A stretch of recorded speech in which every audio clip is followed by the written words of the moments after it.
Most people didn't know, let alone care about Erica Kirk before Charlie's assassination. Unless you were in those circles, you had never even heard about her.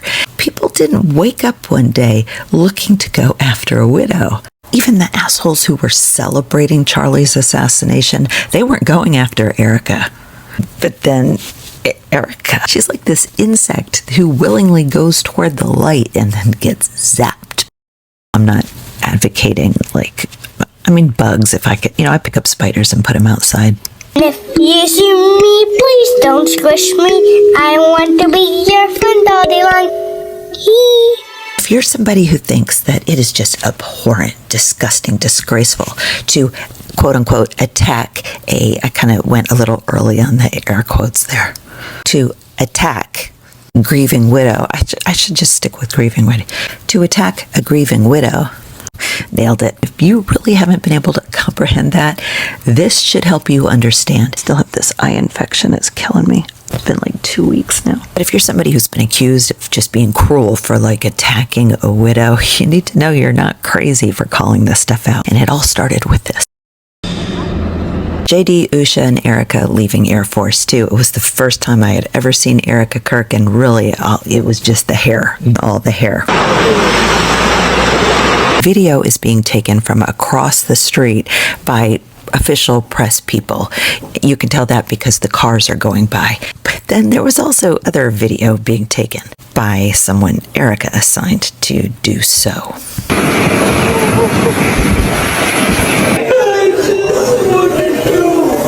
Nobody would have gotten that close to her and Usha without her permission. And also made a point to film Erica bent over grieving. Some people might say, well, she didn't know she was being filmed. All right, I find that to be absurd, again, for the reasons I already stated. She approved this being put out there. They never would have done that without her. You don't pick on a grieving widow. No. Typically speaking, you don't. But would you or a friend do things like this? Oh, I love you. I love you. There's nothing spontaneous or authentic about this. When you put a mic on, you are performing. You are aware that, open about certain private moments within our family. There's nothing to hide. It's incredibly bizarre language. Let the world see. Let them see. Of saying you want to be transparent and have nothing to hide, but then demonize the people asking questions about how he died. There's an incongruency there that just makes you wonder. Give you a little background of that day. Erica Kirk reminds me of an addict who's in recovery, who's like, I feel strong enough to go into the bar, and they don't handle it well. She keeps putting herself out there like, I can handle it, I can represent, and Jesus is like, don't put my name to this, because my God, there is no peace that passes understanding in there. We were at that hospital for probably 6 or 7 hours after the murder, and I would say Erica got there maybe 3 hours after the murder, something like that. And of course, she had to have a long talk with the surgeon to go see Charlie. And she was done with Charlie and we were about to head out. She said he loved you and was doing what he loved to do when he died. We live near the base of the Santa Monica Mountains. Doug likes to mountain bike. Last year we had a couple weeks of rain. It got really muddy and Doug was like, great, I'm going to go mountain biking because nobody else will be. Obviously for good reason. Didn't matter to Doug. Soon I get a call from him saying, will you come pick me up? Which I've never had to do. And he, he's all wet, but he's usually sweaty anyway. I notice he doesn't have his bike. Doug decided to try to cross a creek. He went under, the bike got swept away. He got swept into these bushes. He's like hanging on and he literally thought this is it. I promise you, as much as Doug loves mountain biking, nowhere in that process did he say, well, at least I'm gonna die doing something I love. Doing what he loved to do when he died. He's comforting you. Yeah, I know. I was like,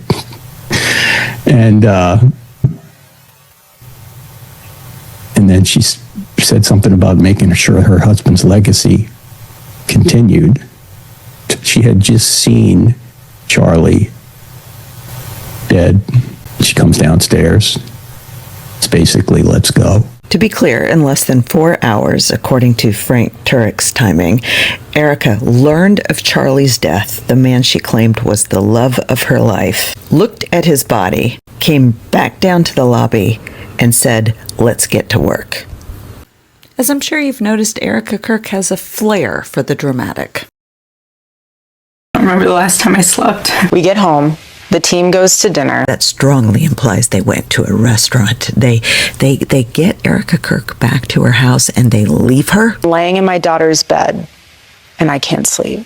So that would be the first night she didn't sleep. That was on the 10th. And if she didn't sleep on the 11th, that's 2 nights. She slept on the 9th because she told us she did with her daughter Gigi while Charlie slept in Gigi's room, even though he had been out of the country. She didn't get to kiss him goodbye, even though he came in the room to get the wedding ring and also getting his necklace, which Andrew Colvett said he never took off. Do you understand how weird this is? One of Charlie's greatest talents was his ability, this phenomenal ability to choose great people to follow him. Cult language. Follow him. He knew you could handle it. Using his death to manipulate them to work harder. Erica is very shrewd. My husband's favorite word in the English language was earn. Was earn. Now, what was I going to say? Got it. Maybe his favorite word was earn. I don't know. Entrepreneur. It's one of my favorite words. He would call all of you to be people of action who earn the future America deserves. That doesn't make any sense at all. TPUSA.com. That's what he would say every day from this chair. Every single day. I watched his show every day, and he would always say, if you want to get involved, go to TPUSA.com. It just comes off like a freaking infomercial. Hi. So Erica, what are some of your favorite products from Rain Cosmetics? I absolutely love Lifeguard Lover. Some gun deaths were, quote, unfortunately worth it to preserve the Second Amendment. I watched his show every day. I think it's worth to have a cost of, unfortunately, some gun deaths every single year so that we can have the Second Amendment to protect our other God-given rights. I'm sorry, if I see a black pilot, I'm going to be like, boy, I hope he's qualified. Every day from this chair. Why are 81% of the pilots white currently? Is it because they happen to be the best pilots? The Civil Rights Act of 1964 was a mistake. Now I realize the wee bulls waddle, but they don't fall down. I watched his show every day. Mm-hmm.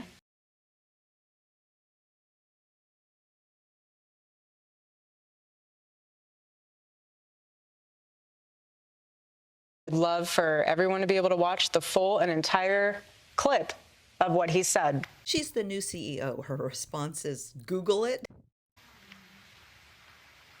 Charlie didn't care what skin color you were. Current black culture. Every man has a moment in their life when they question their sexuality, but only one time. From the athletes to the rap music to the music, I don't see the nuclear family elevated.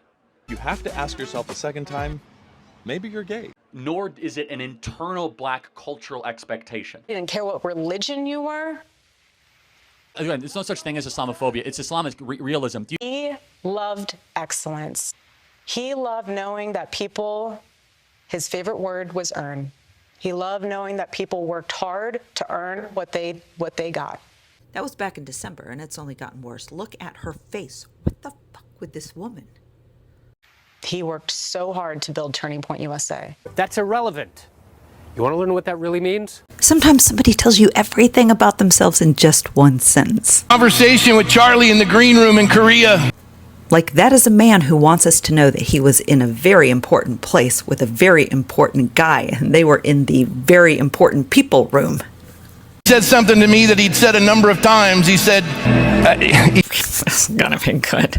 He kept calling me his pastor. And being that he's done that a number of times, why are we, like, sharing with the class now? Charlie, since the president's gotten elected, your stock has risen through the stratosphere. To be clear, Charlie's pastor. Things that make you go. Things that make you go. That's horrible. It's sad. I mean, it's sad.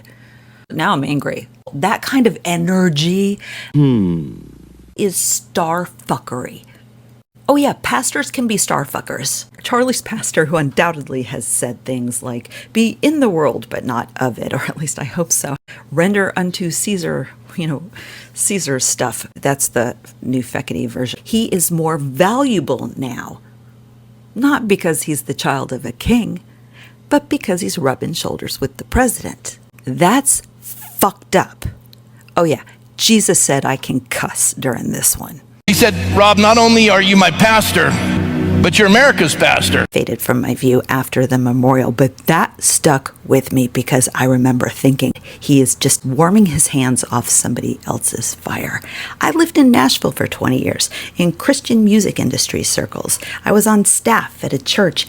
There are starfucker pastors. Their time is reserved for the special guests after the service. Walk right past a widow, step over their child in need to go to whatever celebrity they need to woo so they can just hang on their coattails a little bit. Looked at me with that sheepish grin that he always has. Doggone it if he wasn't right. Doggone it, people like me. Yeah, I wasn't America's pastor 2 minutes ago, and I won't be after this, but for right now, he proved me wrong. My son is Mikey's age, which is just crazy. How old is Rob McCoy?